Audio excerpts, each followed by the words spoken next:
Alright, I believe we should be good. I'm gonna check just to make sure, because, you know, we're still fucking noobs at this shit. Uh, um, Season one type shit. it's kind of how it goes. Look at that. We're going head to head with Two and Out CFL podcast right now, so that's beautiful. What do you mean? They're live right now. Oh, that's awesome. We're totally gonna beat with our 9 viewers at best. Yeah, no, It would really funny if this was the episode that went off. Okay, at least my audio is good. We're all good. All right, welcome back to Canada Gridiron Week 4 coverage. I'm your host. My name is Dylan. I'll let these gentlemen introduce themselves. I'm Kyle. I'm Kobe. And here we are covering Week 4, but we're also recapping Week 3, and it was definitely an eventful week in the CFL, to say the least. Let's start with the very first matchup. BC went on the road to Hamilton, and Hamilton served them a can of whoop out, to say the least. So, first question, what is going wrong in BC? Because they lost 41-27, but the score does not paint the picture of the game. It was a blowout. Yeah, I mean, overall, BC pretty much just got whooped from the jump here. I mean, I really did think they were going to come out with a bit more fire. But it seems like they had some good drives to start on offense, but defensively, they just weren't there at all this game. You know, they couldn't buy any stops. I feel like Mitchell was able to do whatever he wanted with the ball. They could go deep. They could take the top off. It felt like pretty much any time they wanted to. It did get a bit closer at the end. I feel like BC could have pushed a bit more, and maybe they punted on this game a little too quick. But yeah, they just got destroyed defensively, and that's kind of been the story for them for a while now. Colby? Yeah, I think it's just a matter of just they need some big change on defense. Like I almost think they should go new defensive coordinator soon, as Mike Benavides has been putting out pretty average defenses for a while. Because the Lions were able to move the ball in the first half of the game. So if their defense was able to do anything, I think they might have had a chance towards the end. But I think it's pretty much all defense has kind of been responsible. Yeah, and it's definitely seemed like Bo Levi Mitchell was able to do whatever he wanted, but the craziest part is he only threw the ball 18 times. He completed 15 of those, and 5 of those completions were touchdowns, which is just insane to me. 1 out of every 3 throws he made was a touchdown. That's some poor defense, and I get that the offense is beat up, and that's no help when you're constantly on the field as a defense. But my God, you got to do something, because you do know your offense is beat, and you need to make sure that you can give them some help so they can at least go out there and have a chance. And Bo Levi cooked them. Yeah, I mean, these are the kind of games, you know, as I'm sitting here in the darkness, that will keep Bo Levi Mitchell in the MVP conversation for a long time if he can keep having them. I mean, it's kind of ridiculous at this point. As much as I want to hate on him, it's like, I mean, you got this much mileage on you, and we really thought your career was over, and you just come out here every couple weeks, man, and it feels like you're throwing 5 touchdowns. And I hate to give him credit, but it's pretty insane, man. Like, it's just how it goes. Dude, I can't even fuck with this lighting situation. Like, how the fuck is... How do I get past this? Like, honestly. Going dark, how do I get past this? Yeah. So another thing to talk about is how dangerous is Hamilton, because they did have that blown lead to Montreal earlier in the season, but since then they've been on fire. Yeah, I mean, week 1 it was kind of looking like the same old kind of Hamilton. The way that goes, still might be the case. I mean, I don't know if BC really is any good at all. It's hard to kind of tell at this point. I mean, they've been pretty beat up, but we'll see. I mean, I think they'll be a team that, you know, is competitive with everyone like they usually are. It will mostly come down to like how we view this team at the end, with just how their postseason success ends up being.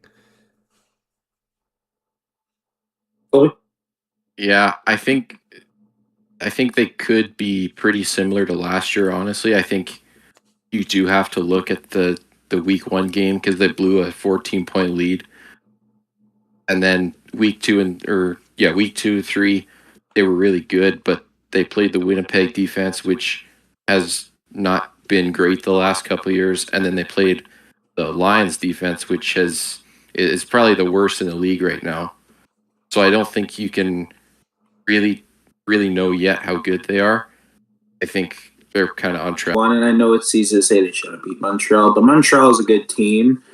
So for them to come back is not necessarily a bad loss. It's just one that you're going to kick yourself over. But at the end of the day, Hamilton is going into these games against the teams that they should be beating because of their bad defenses, and they're destroying them. So you can't pick who's on the schedule. You just can pick how well you play, and Hamilton has dominated them.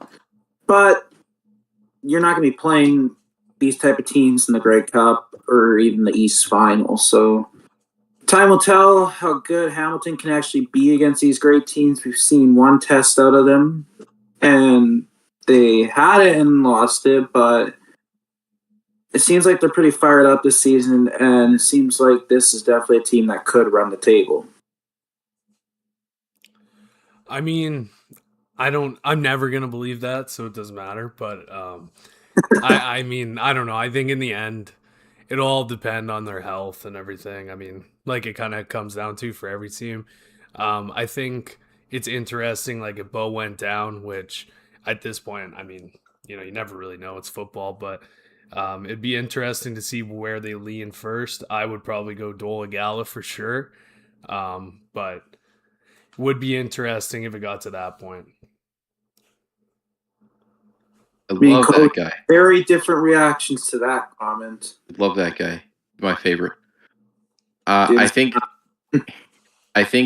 you just have to also look at last year. Like they had these kinds of performances at times last year.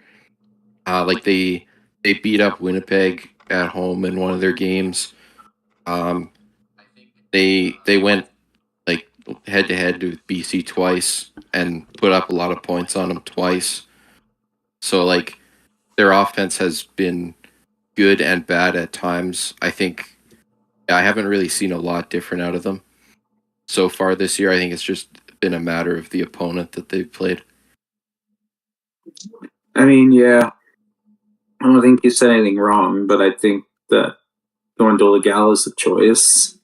Hey, he beat Winnipeg starters in 2023. You put some respect on that guy's name, okay?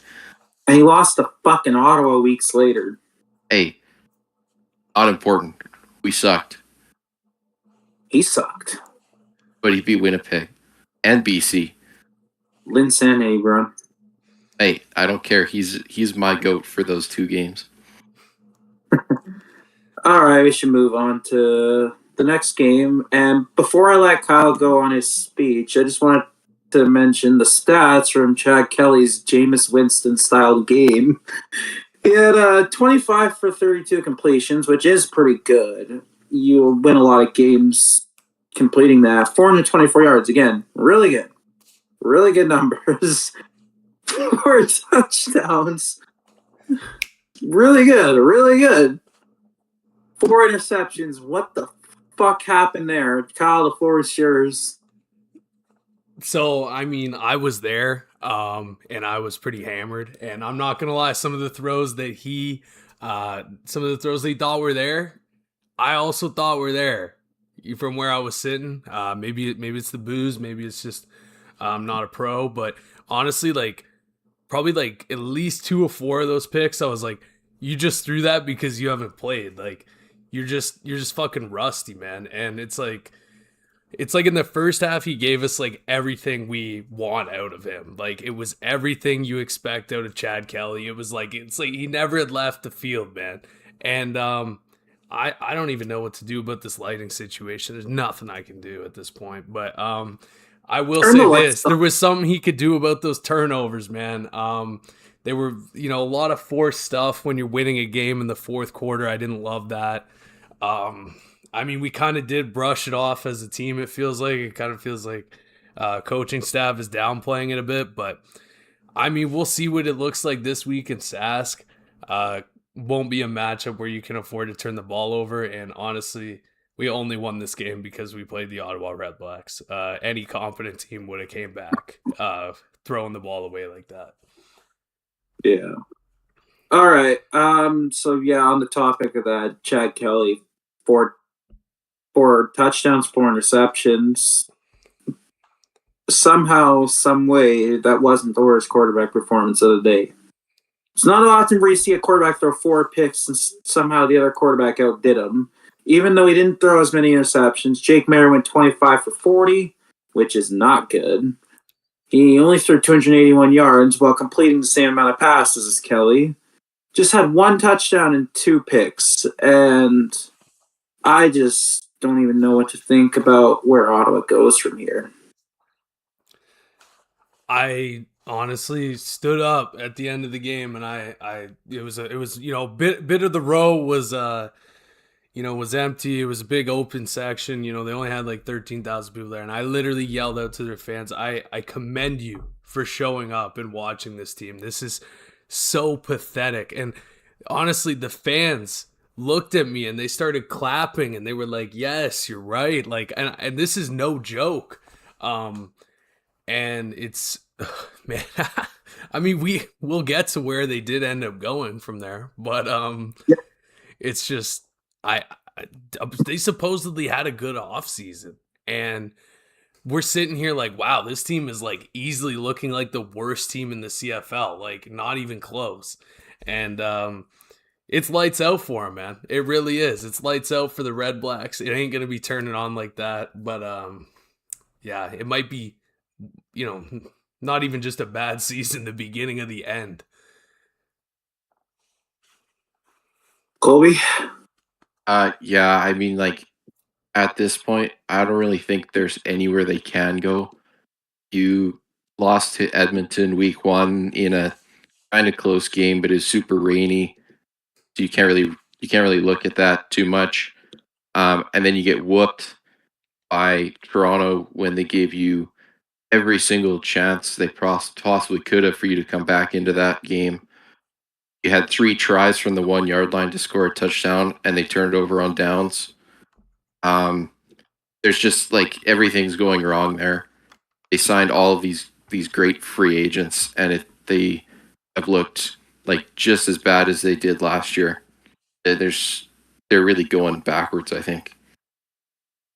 Yeah, absolutely. And everyone talks about how great this offseason was. And I know Kyle, even though he's not a Rider fan like we are, he'll know about it because he's an Argo fan and Mace used to be their DC.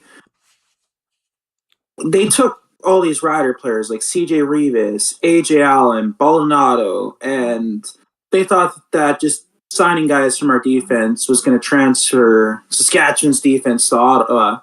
But that's not how it works. Corey Mace builds that defense, and that defense is glue. And when you take the pieces out, you replace them. Like you look at Saskatchewan's defense. While they did kind of get cooked at the end against Calgary, outside of that, they really haven't looked like they've skipped a beat. And this is a season where the offenses have dominated, and they've looked like one of the better defenses so far this season. Meanwhile, the team that was supposed to be great because they took all our defensive pieces, they're not looking good. And that's what Mays is doing in Saskatchewan, and he did that in Toronto. Toronto won the Grey Cup, lost a bunch of pieces on defense. What happened to those pieces on defense that they lost when they went to the other cities? They didn't do much. Like Jamal Peters turned pretty good. A few other guys did all right, but you know what the Argos did? They went 16-2 off a really great defense. They filled those holes because that's what great defenses are. It's a combined unit, not just one piece.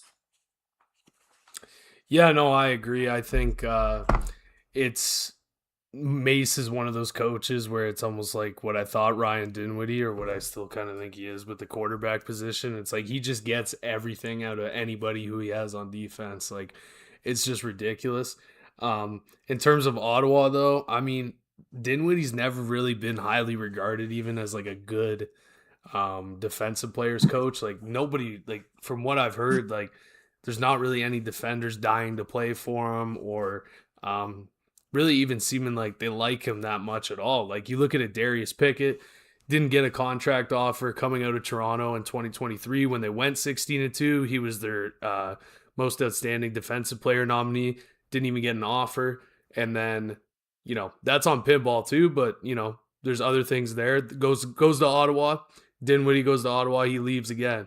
Comes back to Toronto. So it's like I look at things like that, and I'm like, I wonder if it's not even just a talent issue on defense. It's just like he has problems getting people bought in, and if he doesn't have the right coordinator with him, it becomes a bit of a train wreck.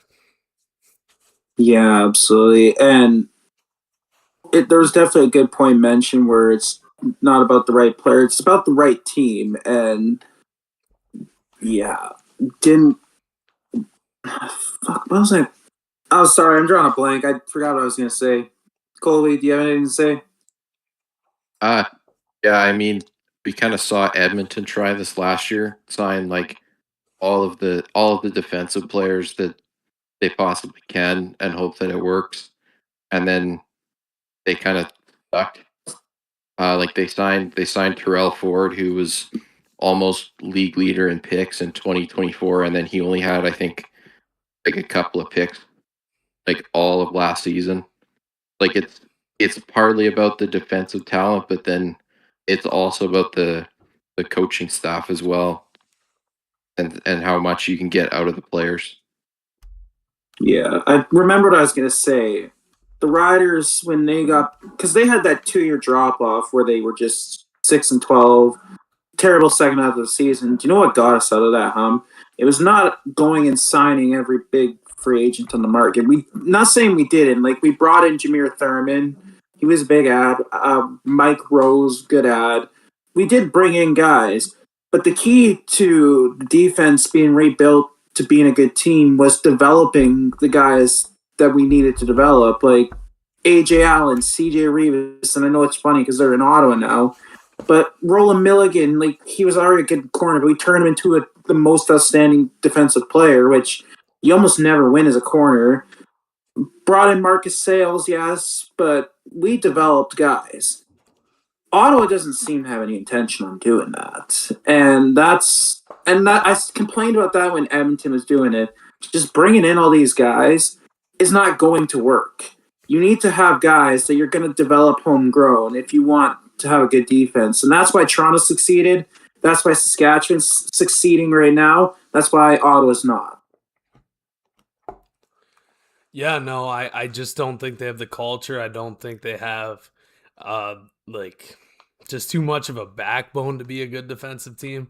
Um I I think they have good players, and that's kind of the weirdest part about this situation is we all raved about how they had a great offseason last year and this year, and it's like it's really showing that until you're gonna get that consistent option at QB, you're just not gonna get the wins. Like you're gonna get these 5-win seasons where guys play well enough one week to win a game. But I mean that's not related to the defensive side of the ball, but at the end of the day, that quarterback position is a major reason why they can't win any games.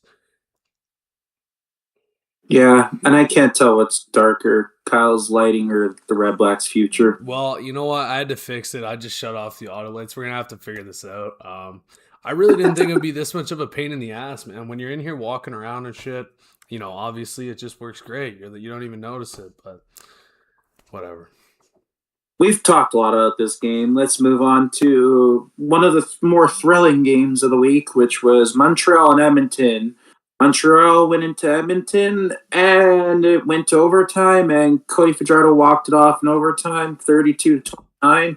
You could definitely see the moment. So it paints the question, is Edmonton actually legit? Because they're one of the only two remaining undefeated teams, with the other being the defending champs.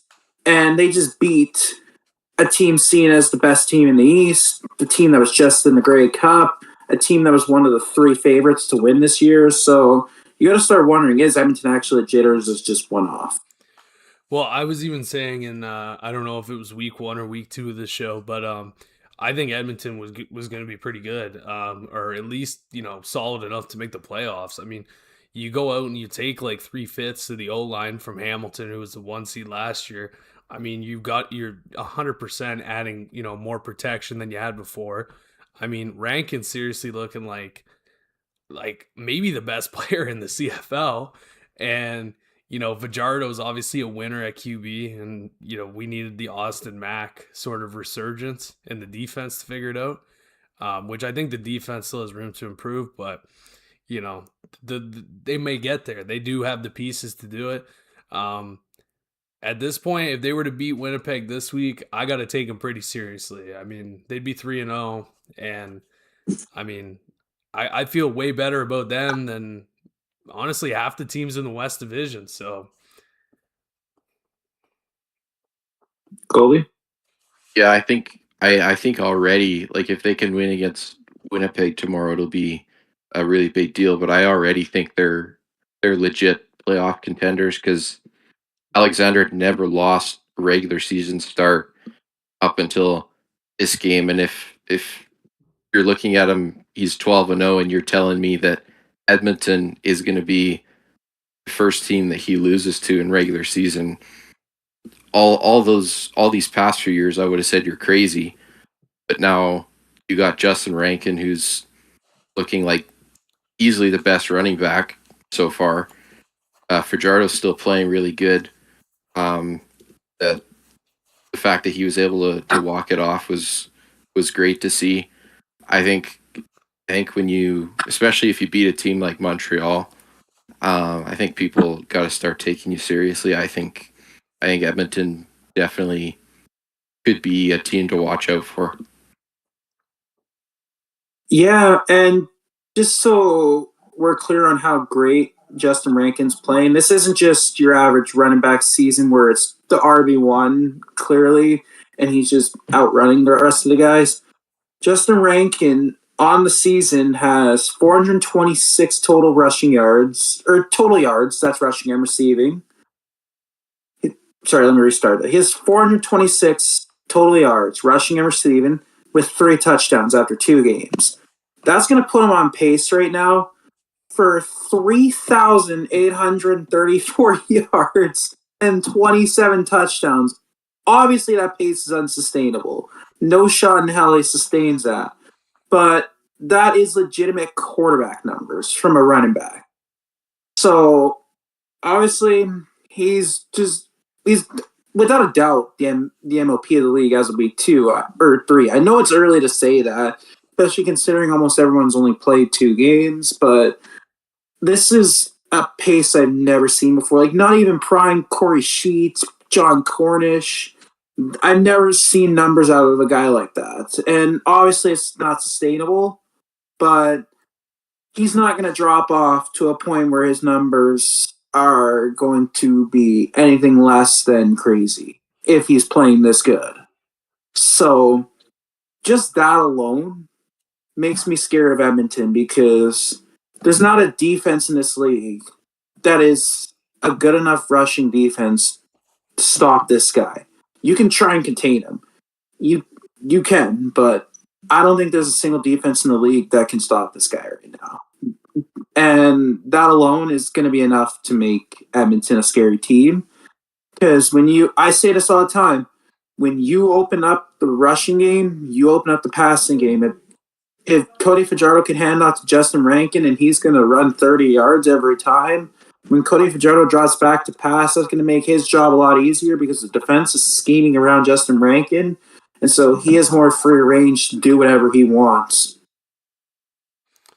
yeah, I mean, it's definitely one of the crazier things actually over the last couple of years. I mean, how good this guy's gotten. Like, I feel like if you were to ask people at the start of like last season, they would have probably had him like in the middle, like near the bottom of like ranking like the league's best running backs. But like right now, I mean, one more week of this, and he's got to be consensus one easily. Like he probably already should be, but like it's just because he doesn't have the same years of consistency as the other guys, like Oliveira and um, guys like that. But it's an interesting sort of thing that's played out. Like I really do think he might be the best player in the league.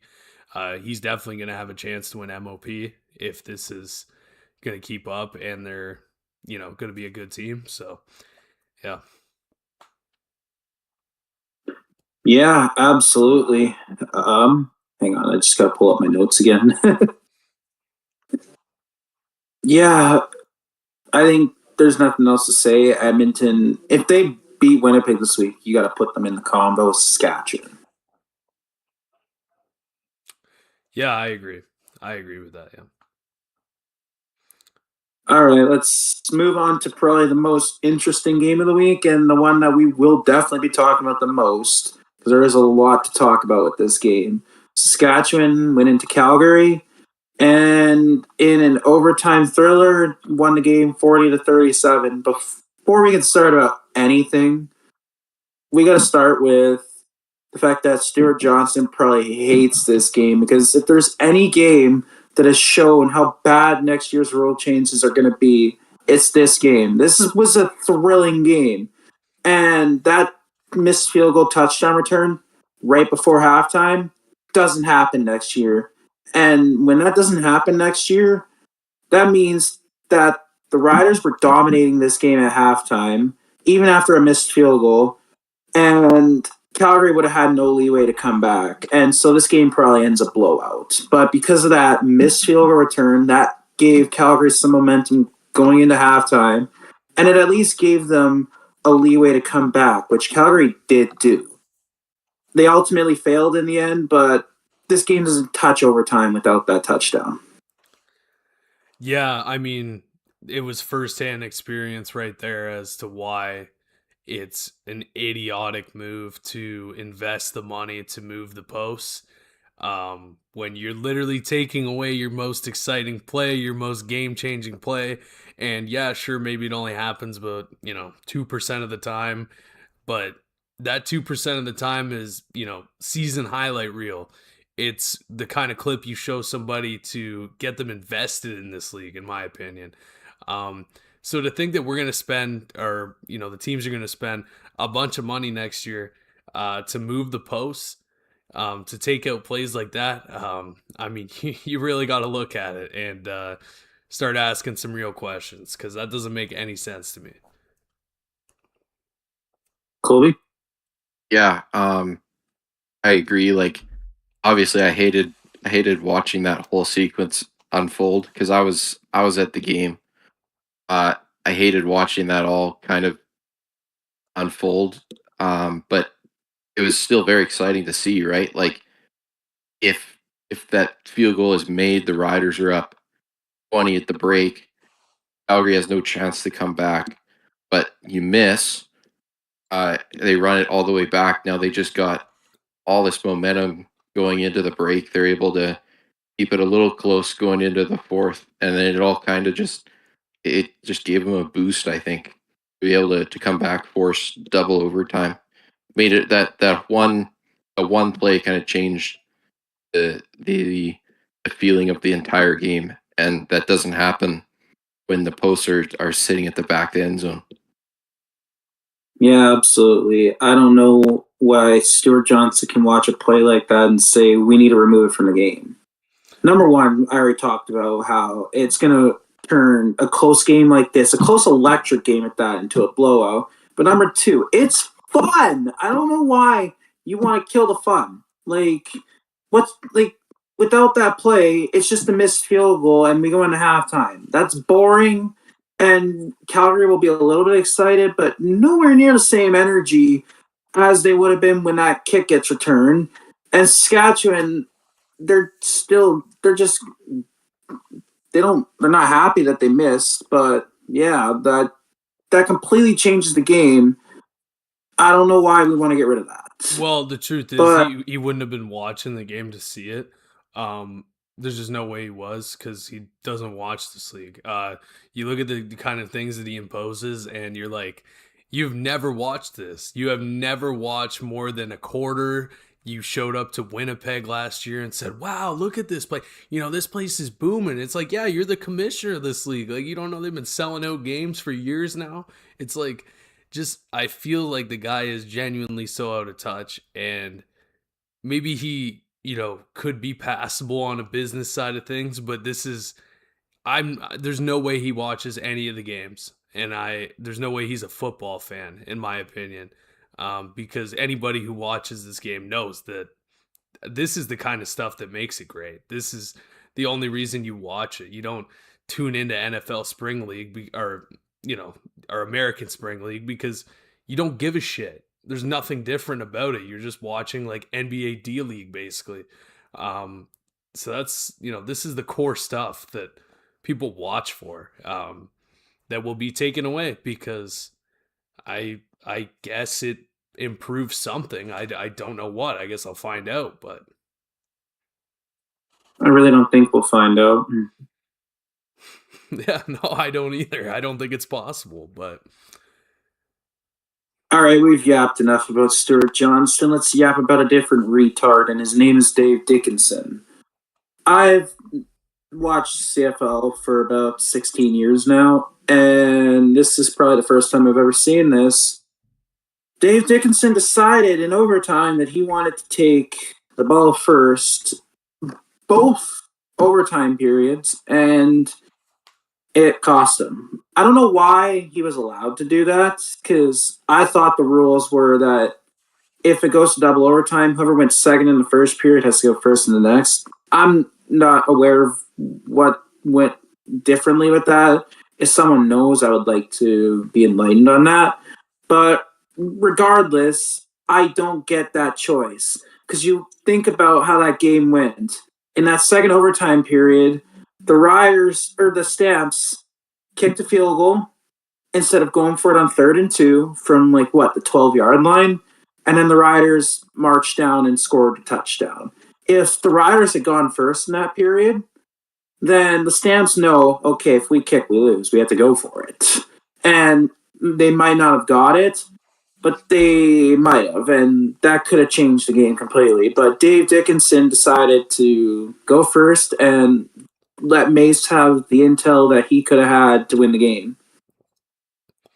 yeah, this seems to be something that happens a lot somehow in football where guys make like frantic decisions going into overtime. Like I just think about the Argos game a couple of years ago where Big Hill wanted to go on offense in the direction of the only end zone that has anybody in it at BMO.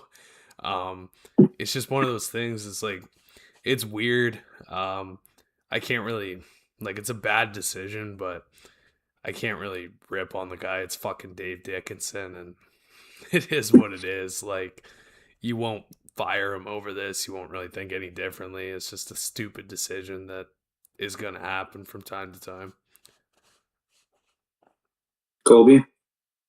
Yeah, I was very confused when Calgary won the toss and went to offense because every overtime game that I've ever seen, if you win the coin toss, you go on defense first. So Calgary going offense first, I think, was a I think partly they chose to go that way because of the momentum that they were riding. They blanked the Riders in the fourth quarter. They scored 14 unanswered to force overtime. I'm guessing they were just trying to ride the momentum. But you can't go against the rules like that. You got to go defense first if you win the toss because it puts you in a really disadvantaged spot. Yeah, and I don't disagree with riding the momentum, but I don't know why Calgary had to go first twice. But if that was the case, then there should be absolutely no reason that you shouldn't be deferring to the first one, because that is valuable intel. The Riders pushed, and I don't think we had to convert on 3rd down on that drive, but had we had to, we're not going to kick a field goal, and we know that. We went first, we might have kicked the field goal. That's valuable intel to have. when you know that, okay, we're playing 3-down football? Yeah, I mean, like I said, it's kind of, you would think a professional coach is obviously realizing that you're going to be in a position probably where, you're either going to kick three and then get a touchdown put on you, or you're not going to score and then, you can't afford to give up anything. So, is what it is. I mean, maybe the guy's just old and losing his brain cells, but I just, I don't know. I can't analyze it too much. It's just, the only reason because it's just like, I mean, if he ended up being right and his offense goes down and scores a touchdown and then they get a stop, it's like he's kind of right and you can't really say that he's wrong. It's just you obviously would like to have the sort of ability to know what you need. I mean, yeah, but at the end of the day, if his offense goes down the field, then had the Riders gone first, that's either a game-winning touchdown for Calgary or exactly what they needed and exactly what they knew they needed. Yeah, but like as Colby was saying, like, they shut them out in the fourth quarter. They had 14 points in the fourth quarter. So it's like in that situation going in to an overtime period, it's like, well, my offense is hot. Do I want to sit them down? And my defense is making stops, so I want to give them rest. So I kind of see it from that view. Like, it is kind of strategic based on what had been transpiring, like to get you back into the game. Yeah. And, well, let's move on to the fact that the Cardiac Riders are back for another year. They sure love to make it interesting. You could give them a 50-point lead and somehow it'll still be a game in the end. But they always pull through, it seems like. But they can't ever do it without their fans having a heart attack. I don't know how much Kyle wants to talk about this because he's not really a fan, but definitely interesting how this team struggles to close a game for the defending Grey Cup champions. And this was an issue last year, too. So, Colby? Yeah. Yeah. I mean, on one side, I would kind of like to know why we are unable to just finish games. But on the other side, if it ain't broke, don't fix it, right?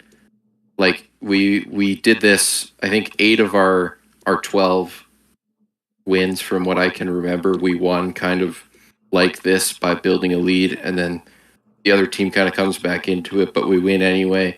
And then even in the Grey Cup, right? Montreal scores 10 points and then they're driving for another one and Patterson fumbles at the goal line, right? Yeah. So the last few years we've been kind of winning like this. It for some reason keeps working. Everyone always says, "Oh well, eventually teams are going to figure out a way to win to win the close games." But we're always winning these close games, and it keeps working. Yeah. All right. Do you have anything to say, Kyle, or You ain't gonna be winning no close games this week. we'll see about that. We'll talk about that You might later. blow us out. We're gonna win by 20. Yeah, you might blow us out, but you're not winning a close game against us. So if there's anything to be worried about in Saskatchewan, it's not the fact that the Cardiac Riders are back. It's the fact that the kicking issues are back, even with a different kicker. Alex Hale missed extra point after Ian Schaefer Baker scores right before halftime. Delivers a really shitty kick, a kick shitty enough that it actually benefited us, and got recovered for an onside kick, and then misses the field goal, which gives Calgary a chance to return it for a touchdown, which they did. And I'm pretty sure he missed a kick against BC too. What is going on with these kicking issues? Because we all know about Lowder last year, but Lowder is 7 for 7 in Ottawa right now, and these kicking issues are still a thing in Saskatchewan. I think it's just kind of ironic, if I'm being honest, but I don't have too much to say on it, just because I actually haven't really seen these kicks or anything. But I do bet you wish you had Lowther back. I campaigned for him to stay. I feel like you could have gotten away with it. I thought it was going to bite you in the ass last year, and you were going to come up short because of it, but didn't end up being a problem. And I mean, he looks pretty smooth right now in Ottawa. So I mean, I'll let Colby have the floor in a minute, but I just want to say my thoughts on this.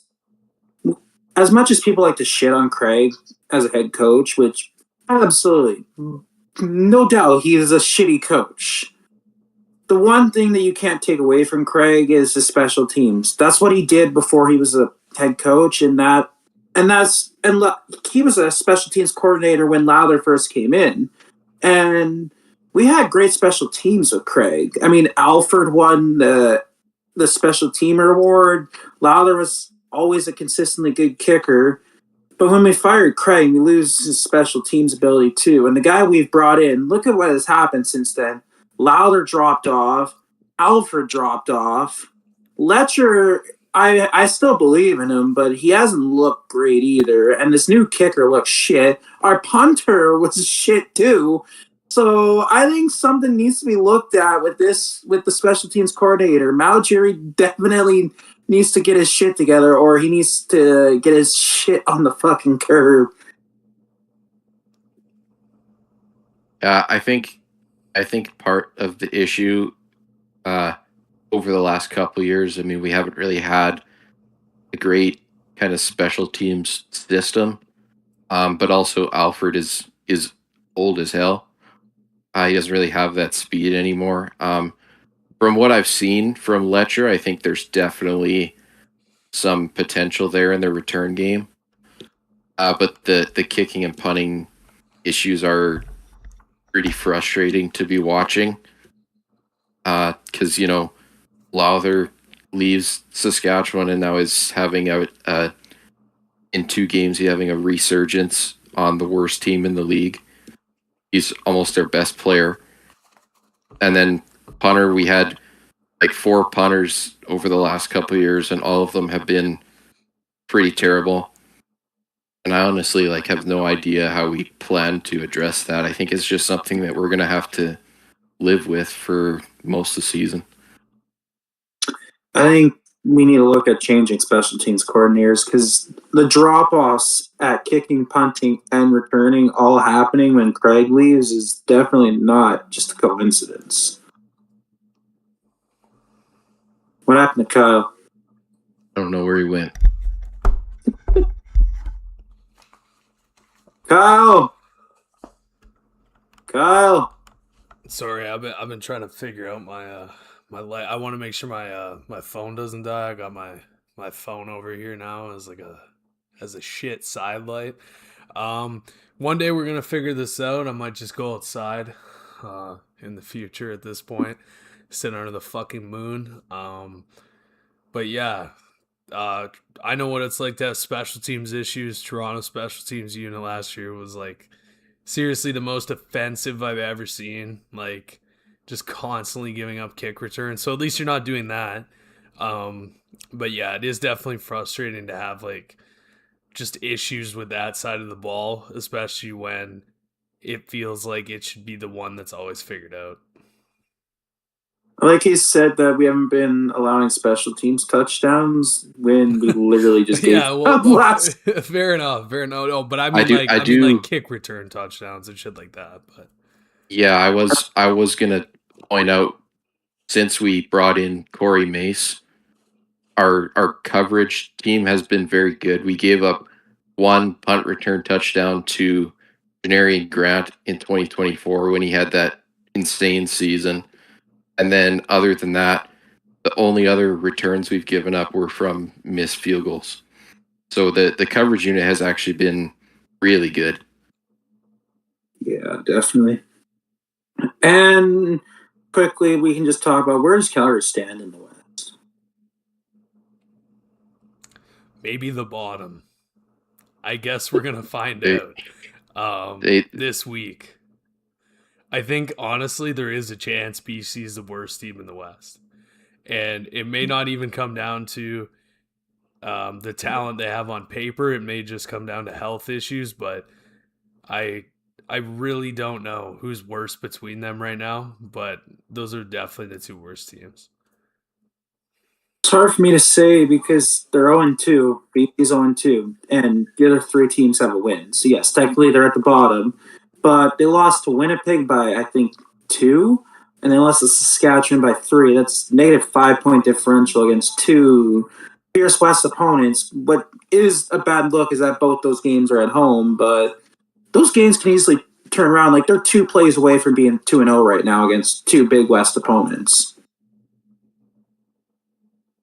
I do think something to be very worried about for Calgary is that in their first two games against Winnipeg, they just absolutely floored them defensively. They gave up like almost no points. That third game last year was pretty close, and then the two games against Saskatchewan last year was the same thing. They only gave up 25 points to us the entire season, and then the first two games this year they give up 30 to Winnipeg and they lose, and they give up 40 to us, which is I've been watching, waiting for a 40 bomb forever. It's the first time in almost 4 years that we've done that after only scoring 25 against them in two games. So I think defensively, they've really fallen apart. They kind of have to get that together. But offensively, I think they have shown signs that they're kind of close to where they were last year. Yeah, but it just feels like it's one of those offensive years. I mean, the play clock changes, it's picking up the game, it's burning the defense. So it just feels like that this is just going to be a year where we're smashing offensive records because of the rules. I mean, every team has had great offense. Even Ottawa, which they're not a good team at all. They've had some good offensive numbers come out of their games, but yeah, there hasn't been much on defense this season. All right, let's get to the news. And there's a really big story to cover, but we're going to cover the small, shitty story first because that's how we do it at Canada Gridiron. The Riders unveiled some pretty shitty white uniforms. And I want Colby to take the floor on this one. Okay, so I think they're not great, but I think because they are only going to be worn one time ever, everyone was expecting this like super great, amazing thing. But if they're only going to wear them one time, I feel like they put in an adequate amount of effort for a one-off uniform, and I feel like people are kind of overreacting. If they were going to wear them like every single season, then I would think that they are very bad. But I think for just a one-off kind of one occasion thing, I think they're good enough. I can't agree with that. I mean, I get that they're a one off, but 2 years ago, Montreal dropped a one off retro, and those look nice. So it's not like you can't go out and drop a good one off. But these are just absolutely shit. I mean, I already don't like the white uniforms as is, but you just made them worse. Like, we talked a couple weeks ago about how bad BCs were because the numbers, and I've had the chance to see BC live with those uniforms on. You can't see those numbers in the crowd. I don't think the Riders are going to be any different. Yeah, that's kind of what it's looking like. It looks like they're just kind of going to be the same, like visibility issues wise. There's nothing really too creative about them. And as an opposing team fan, like I couldn't care less about them to be honest. Like they're only gonna be worn once. They look like shit. Like whatever. Like I'll just for Rider fans, I understand why it would be annoying because even just to have another jersey to buy, like that's one thing. Even with the CFL, it's like no matter what, like with the NFL, you can buy the throwbacks, you can get all this stuff, but it's like as an Argos fan personally, it's like I got two jerseys I can go and buy. Do I want blue or do I want white? And other than that, I don't got nothing else. So I do get it from a fan perspective for it to be annoying, even though I heard you guys only sold like 500 of them or something. So it is kind of They're not. irrelevant. They're But not even either. They're just 13s with Rider Nation on the back of them. yeah, That's the part that I hate the most is because like I would have maybe thought about getting one down the line if you could customize them, but the fact that you can't customize them is, I think, kind of a disservice to any fans that do like it. Because every single one of my jerseys has a different player number and name on it. Because I think certain players look good in certain jerseys. I mean, yeah, but I don't want to keep talking about these shitty one-off uniforms. Toronto's going to carry that game with their blue uniforms at Mosaic. I'm excited to see that. More than I'm excited to see these shitty white uniforms. If you win one of the game worn ones, will you give it to me? No, I actually want one of the game warrants because as shitty as those uniforms are, it would be sick to win one of those game warrants. Especially you.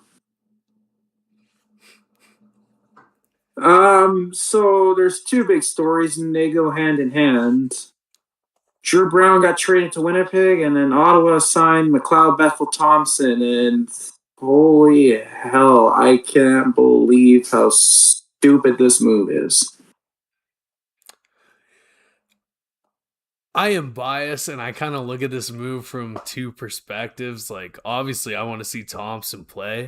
I would gaslight myself into believing that Thompson has more left in the tank than he possibly does. Like, he's not gonna even be.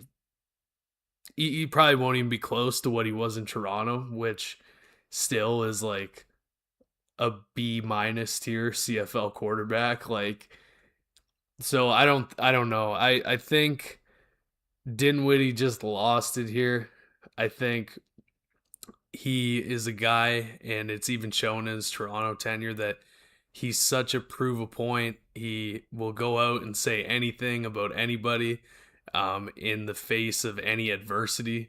I think of when he called out Toronto's linemen last year for what they were doing in the offseason. It's just he'll, one thing will happen. He'll cut somebody. Like he's ruthless with that. And now that he has the GM power, I think he came in basically having an agenda against Drew Brown. There's something more there because you don't sit the guy in preseason. Don't give him a chance after this kind of performance. Like, I would have had him in a halftime, probably, like in this game that we just played. So I think it was some sort of personal thing, or he just really is attached to the idea that Thompson is going to help him find any success in Ottawa. Um, I think if you wanted to make this move, you had the time to make it, and you could have done this in training camp. Like, it's not like Thompson was a cut or anything like that. Like, you could have just made this move and decided this is what you were gonna do. Chloe, do you want to say anything? Yeah, I think just like the last 6 months has been like the most ridiculous kind of sequence ever. Because everybody assumed that Drew Brown was going to be starting this season, and I think a lot of people were thinking that with Dinwiddie, that could have been something like really good for Ottawa. And then they signed Jake Maier. I thought that was a good signing at the time for a backup quarterback, especially with Brown having some injury issues. And then you get to the first preseason game. Jake Maier's named the week one starter before Drew Brown even sees the field. And then Maier plays bad for 2 games.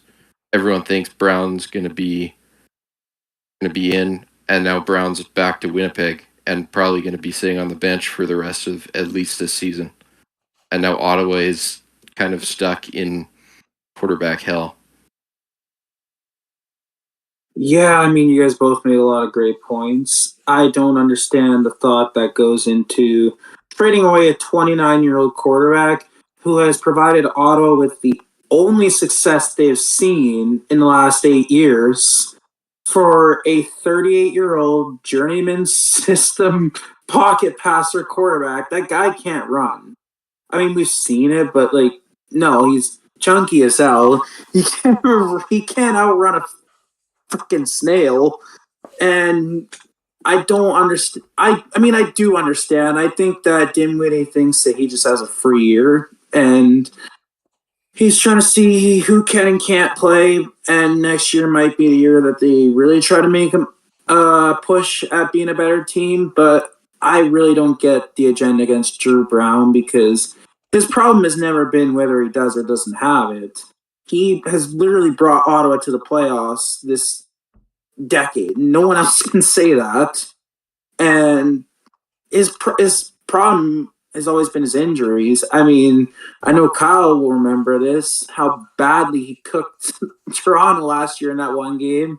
Threw like, what, 500 yards, 5 touchdowns? But for some reason, he brings in Jake Mayer. And we all knew that there was going to be a chance for Jake Mayer to start because Jake Mayer's not leaving Saskatchewan for Ottawa if he's not getting a chance to start. But Jake Mayer just got handed the job before Drew Brown could even give himself a chance to win the job. Seems like there's definitely something going on in there, like Kyle said. And then Jake Mayer has bad 2 games. Like, who could have seen that coming? Drew Brown definitely deserves a chance, and then suddenly he's gone. Like, the second that he's owed the chance because you were wrong about your move, you're going to get rid of him so he doesn't even get the chance. To bring in your former quarterback, a guy that hasn't been good since Toronto won the Grey Cup in Regina.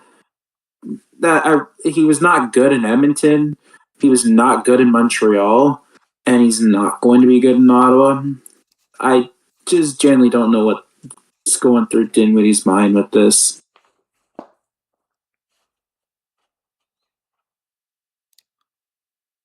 Yeah, I mean, it's how it kind of goes.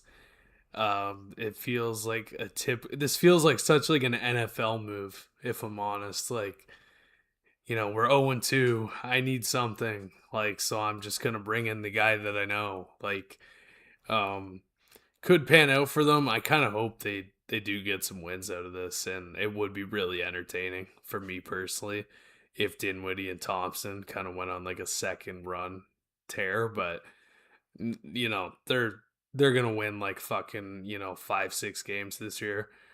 They won't be sniffing the playoffs until next year when they either make it or they don't. So yeah, I think 5 wins is generous. I would say 5 wins is generous, but you gotta realize like at least every year some like the worst team tends to get 4. I Yeah, 5 wins still might be too much. I think the gap between Ottawa and like the rest of the teams, I think this could be one of those years where we see a 3-win team. I mean, Yeah, no, that definitely. could be true. Yeah, They I don't won know. 4 games last year, and you look at those wins and compare them to this year, and don't really know where those wins are going to come from. Like, they're not like one of those wins last year was Drew Brown cooking the shit out of Toronto. That's not going to happen this year. One of those wins was BC absolutely crumbling in the biggest moment. That's not going to. That might, but I don't think that's going to happen this year. So obviously they're not going to go 0-18. Like, that's just not going to happen. But the wins are going to be very minimal for Ottawa, and it sucks to see because this fan base deserves a lot better. But I also do think that Ottawa, when they hired Dinwiddie, they were playing the long game. They're not, because it's the same thing with the Riders and Chris Jones. They didn't hire the quick fix. They hired the guy that was going to put you into a deep rebuild and then take you out of it. And that doesn't get done in a year. So we got to give Dinwiddie more time than just this one year. But this is just genuinely such a brain dead move because Drew Brown could have been your guy. You don't even give him a chance because you want to test out Jake Mayer because he had one good game in Saskatchewan as Trevor's backup after 2 shit years in Calgary. Kyle? I mean, I agree. It's just kind of I didn't really think there was a need for Jake Mayer to really get another chance to be the starter. Like when they announced it, like the problem is like you look at every other starter around the league, and he is so below each one of them. Like, and he's worse than Arbuckle, and he's like Winnipeg. Like now has Drew Brown, who's better than him as well. Like he was just on the same team as him. It's like I don't know, man. I think it's kind of fucking raps, if I'm honest. For Jake Mayer, I really think this was a move that's done because you know you're gonna pivot to Thompson, and unless Jake Mayer were to come out here and light it up for like 350 and a couple touchdowns, and maybe even beat Montreal, like he's done by week 5. So We'll move on from this after just what I want to say. Kyle definitely did have a point. Like, if you are going to bring in McLeod, why are you waiting till now? Because now McLeod's got to go through the playbook. He's got to get adjusted to the new system and the new receivers, new coordinator. And this could have been an issue that was resolved in spring camp. But now you're resolving it in week 4, which is just a waste of games and a waste of time. Like, the season's short. So let's preview some games. First game of the week, Edmonton is traveling to Winnipeg, and there's only one thing I can think about with this game. It's the fact that if Winnipeg does not find a way, Justin Rankin is going to murder that defense. So, what is the game plan for Winnipeg? I mean, I guess the game plan would be try your best to stop the run. You're probably not gonna hold them under fucking. You're probably not even holding them under 100 yards. But just don't get absolutely gutted all game. You know, there's, in my opinion, there's like 2 different ways of like a big rushing game, and it's like if I have 5 big runs for 20 yards each, that's worse than if I grind out the ball, 15 times and I end up with, 100 yards. It's if you it's just more the perception. It's like say, Rankin were to have, like I said, like 5 carries of like 20 yards. It's like you feel like you're getting gutted defensively. But, if he has, 10 carries of 10 yards, it's like it doesn't seem as bad, as it slowly grinds out. So I think, you know, you got to be able to figure it out if you're Winnipeg. You got to be able to slow them down to some extent. You're not going to be able to fucking stop them. I mean, that's just kind of the case there. But um, yeah, Colby? I almost think that this game plan for Winnipeg will be less about stopping Rankin. They're just going to have to deal with him, and their offense is going to have to be able to match Edmonton whenever Rankin goes for a big one. Winnipeg offense is going to have to come out and match that kind of that yardage or whatever, a score or whatever they need. But if they are going to look at anything defensively, they're going to have to be putting Edmonton in a lot of second and long, where Rankin will be less effective. They're going to have to make Fajardo throw down the field more. Because if they let Justin Rankin get going, then the game will kind of run away from them. If they can even slow them down a little bit and have their offense be able to match, then I think it could be fireworks. Part of me feels like this is just going to be one of those games where it's like you expect this guy to take over because he's on a hot tear and the matchup favors him. And then it just ends up being fuck shit reasons and he gets like 20 yards. Part of me just feels like it's going to be that way. But I do think that Rankin is going to have a good game. I don't think he's going to keep up with the pace he's at. Like, I don't think he's getting over 200 yards this game like he has the last 2 games. But if Winnipeg is not focused on at least containing him, Winnipeg's offense is going to be playing catch up all game. And I get that they are putting up points on offense, but Edmonton is going to beat them if they force Winnipeg to play catch up because this team can't stop Justin Rankin. So I don't know how you stop him. I'm not paid the big bucks to make those type of calls, but you gotta tell your defense because I remember in my football days, sometimes there was games where we literally had our scout team designed on stopping one player, and I know that that happens in professional football too. So I'm not quite sure who. I think Jordan Younger is still Winnipeg's defensive coordinator. He's got to go into practice and be like, "Listen here, we're gonna send the house after Justin Rankin. If Claris wants to win this game, if Fajardo wants to win this game, he's got to win it with his own arm, and we are not going to let Justin Rankin take this game over." That's got to be what practice looks like all week for Winnipeg. Who you got winning? Edmonton. Yeah, Although I got. he did say Winnipeg, so be wary of that. The coin went 4-0 last week. Oh yeah, yeah. I got. I think it'll be really close. Winnipeg has kind of owned Edmonton at home for a long time, but I think Edmonton has already shown us they're a different team. I think it'll be close. I think Edmonton's going to win though. I think we lost Kyle again to the darkness. Yeah. I think this is a very telling game from where both teams are at. Oh, he's back! No, I had to plug this shit in, or else it was gonna just die on us. So Sorry, we are taking too long with this episode. We still got 3 more games to cover. well, one of those games is Ottawa, so we're gonna basically That'll be a quick one. Yeah. All right, let's get back to it just really quickly. This does feel like a very telling game for both teams because we already talked about if Edmonton wins this game, the 3-0 up there with the Riders, beating some really good teams. You definitely have to put some respect on them. But if Winnipeg wins this game, you got to start sitting there thinking, okay, this team just beat Montreal, and we just shut them down. Their undefeated season's no more. We are definitely as good as the rest of the West, besides maybe Saskatchewan. But we're definitely as good as the West. So this definitely is a very telling game for both teams because, well, as if they lose, then Edmonton feels like they lost their momentum. That could cause them to free fall, and Winnipeg might be in for a rough season. I do have.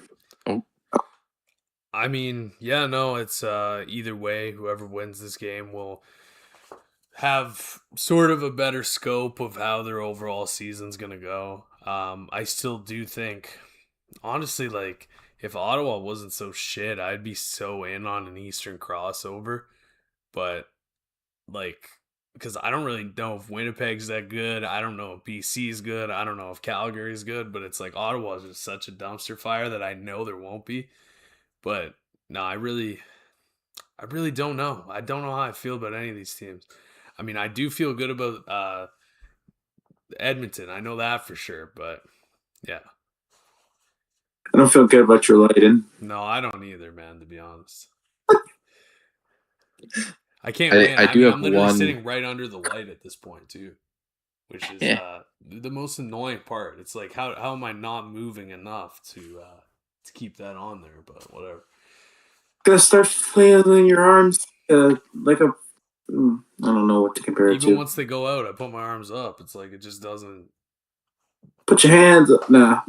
Colby? Yeah, I have one. Maybe it's a bold prediction, but it is a prediction. West, whoever wins this game, and the other team might miss the playoffs or crossover. Definitely can see that happening. So next game, and this is the game that the 3 of us are all looking forward to. Toronto at Saskatchewan. It's obviously the whiteout game, the shitty jerseys. But Kyle, do you want to talk to us how you think Toronto can win this game? I do think it's definitely possible that Toronto could win this game. I think there's not a fucking chance they're gonna win this game if they turn the ball over like they did last week. You just won't even be able to hang. But I do think there is a situation where we could. But I'm not really too confident either. I think if anything, we'd probably get this matchup again later in the season, considering we have to play at Mosaic twice. I think it makes more sense to me that we'd win that time when we're a bit more polished up. But Kelly's throwing for 450 yards, in basically both the starts that he's had. Toronto's had like 500 plus yards of offense both times, and putting up like, well, I guess he put up 40 points last game, but either way, I can't really say a team with an explosive as an offense as we have wouldn't be able or wouldn't have a chance to win this game. Yeah, I definitely have to agree. I mean, if Kelly can throw to the right team this time, I definitely think that it's possible because through 2 games, Nathan Rourke played pretty well against our defense. Vernon Adams played pretty well against our defense. No, none of them were spectacular, but Kelly is not going to go 0-4 and 120 yards. It's not going to be a defensive shutdown. Kelly is going to put some numbers up. Whether we can force some turnovers with those numbers, we'll have to see Friday. But we do know that this offense is definitely capable of matching anything Toronto's offense puts up. Trevor Harris is on fire. Kean Schaefer-Baker. So it'll definitely be an offensive shootout this week, and I'm excited for it. Yeah, no, I both teams have very good receiving rooms, and very good quarterbacks, and what's looking to be two good O lines as well. I think Saskatchewan's defense is better, and that's where we're not going to be able to hang. I think we'll probably end up losing, like I said, and it will probably come down to the fact that I think both offenses will be hot, but I think Saskatchewan, just coming off the championship, having a more put together sort of team there, and especially with Mace running the defense, is just going to get a couple of those key stops in the fourth quarter and just throughout the game that you kind of need when you're playing a team that can score 40 or even 50 on you. So yeah, Colby. Yeah, I think Toronto definitely can win this one. I think their offense will probably put up kind of similar numbers to what BC and Calgary did the first 2 games against us. I think the difference is going to be coming down to the defense. I think Toronto defense has been kind of suspect. They gave Ottawa's moving the ball against them until they got down to the red zone. Montreal was having their way against Toronto, and Harris has been amazing the first 2 weeks. So I think it's going to be, I think it will be a close game, but I think ultimately Saskatchewan defense is just a little better. I think it'll make a difference. Yeah, absolutely. Calgary is going to be seeing this is 2 teams that desperately need a win if they want to keep their foot in the race with the other 3 teams in the West. One will get that win and one will not get that win. Before we start with the analysis, do you want us to make quick predictions? I got Calgary winning this game. Colby? I still haven't decided who I think will win because on paper, I think right now Calgary is better, but Rourke has just played so good against Calgary in his career. I think we're gonna see how much he really owns Calgary this week. I think if BC wins this game, he's gonna do like all of it himself. But it's gonna be so close. I have no idea. I'll just say BC right now. But there's no way to know, I think. I really don't have any faith in BC for this game, at least. I know Nathan Rourke is a great quarterback, but we wondered last week how much the hits on the receiving core was going to be to BC and to Nathan Rourke's ability to create plays. And not only was it very drastic, but it's somehow gotten worse because they're down even more receivers now than they were last week. And it's not going to be an easy game for Nathan Rourke if he's having to look for an open guy the whole time. He's going to take a lot of sacks, which is not normal for him. He's used to breaking sacks, but if he can't find an open guy, he's either got to take off or throw the ball, or he's taking a sack. Because eventually they will get him down. So I really do think Calgary is going to win this game just for the reasons of health. But this is definitely a big game for both teams. Oh my god. And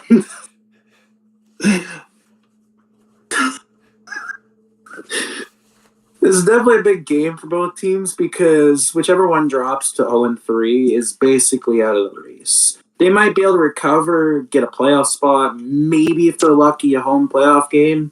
But especially Saskatchewan and Edmonton win this week, you are already 3 games behind them.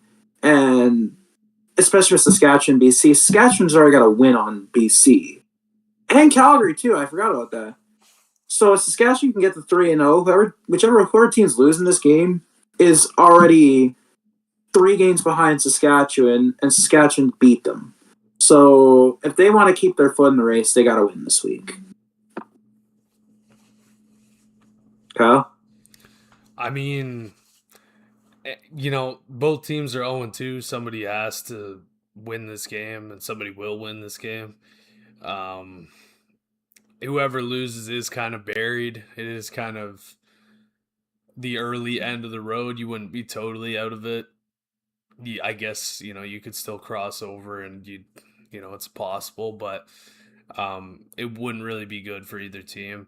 I just think they're similar level, and as of right now, I just think neither one is really above the other one. It's just they're just gonna literally have to just play, and somebody will win, and finally we'll have some sort of distinctive kind of opinion of who's better for now. Because BC's gotten kind of skunked in the one game. The other game, was a bit, was more competitive. It's just, we'll have to see.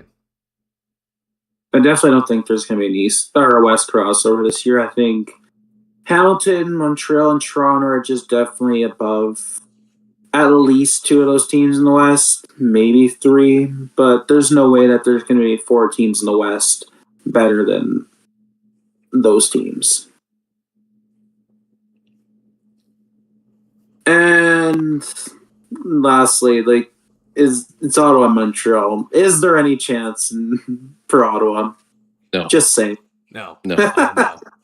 No, there's not a chance. And I won't waste too much breath on this. I know I'm kind of looking like Jake Mayer right now, but there's just not a chance for them. And I guess if they were ever going to figure it out, it'd be right now. You have to show something. Because your first 2 games are literally non-competitive, and you got to assume, you know what, fuck that, it's lights out for the Red Blacks. They're fucking done, man. They're probably gonna get shit on in this game. I hope Ryan Dinwiddie gets fucking his ass canned in the middle of the season for being such a dumbass. Fucking Ryan Dunwoody won't be lasting long and all. I'm just kidding, I got respect for the guy and everything, but honestly, it's curtains, and it's curtains for the franchise in general, in my opinion. I think they got 5 years. You don't figure it out in 5 years, you're cooked. You have smaller crowds than the Argos at this point. So never thought I'd see the day, man. We probably won't be last for once. So I definitely think that the CFL will do everything they can to keep the team in Ottawa, because you had the Rough Riders fold, and then you bring back the Renegades, and they are shit. And then you bring in the Red Blacks, and they had success at first, and they won a Grey Cup. And that's the incentive to not let this team die, because if you let this team die, they're never coming back. They're never. And especially after you actually successfully revived them this time, you got to do whatever it takes to keep this team alive. All right, do we want to conclude this? No more talking about shitty Ottawa. Yeah, I think we probably talked about Ottawa for at least half of the entire. Ottawa's been interesting this week. I find it so funny because I can't remember who said it last week, but someone said we're not even talking about Ottawa until week 8 because of how bad they are, and then I said to them, I think it was Adam. And then I said straight to him, I'll be talking about them next week when I'm bitching about them starting Jake Mayer over Drew Brown and begging for the opposite. And Ryan Dinwiddie made sure that wasn't going to happen. Yeah, I think it's crazy that you have you got the Riders and then you have almost everybody else, and then Ottawa is just so far behind. It's just crazy. Yeah. All right. Well, thank you guys for tuning in to Week 4 coverage of Canada Gridiron. I am your host, Dylan. I am joined with Kyle and Colby. Thank you guys for tuning in. Next week, we will be filming on Tuesday because of Canada Day. It'll be our Canada Day